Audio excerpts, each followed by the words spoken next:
Direkta ng pinangalanan ng GMA Network ang dalawang independent contractors na sangkot umano sa Sparkle talent na si Sandro Mulak.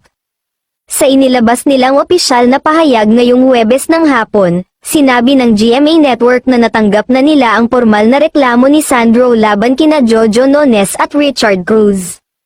Si Nones ay creative consultant at head writer ng ilang programa ng GMA7 gaya ng mga lihim ni Orduha, Dear Oge, Agimat ng Agila, at The First Nanny.